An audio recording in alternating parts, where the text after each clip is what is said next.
but things are not necessarily going to be perfect on day one. And so one of the challenges that a lot of people have, especially there's a lot of entrepreneurs who are coming from a larger corporation where everything has been polished and well thought through and are kind of through their early messy days, is realize that what you do on day one does not have to be scalable. And in fact, what you do on day one is usually not scalable.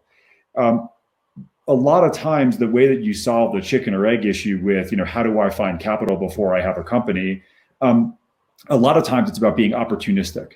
And there's a difference between being opportunistic and then being strategic and scalable, right? So opportunistic is you may find a unique circumstance where you can create value, but maybe there's not a clear path to creating scale past that. But if you can find a place to get a little bit of a foothold, to get a little bit of traction, where you can start to build a team, where you can start to retain talent, then once you have that one single thing, that maybe not scalable, not particularly beautiful operation up and running, but enough to be able to sustain your team and gain a little bit of traction, then in the next phase, you can start to think about, all right, well, how do we start to resolve some of the inefficiencies or imperfections? How do we start to think about, a larger, more scalable business that's chasing a larger total addressable market?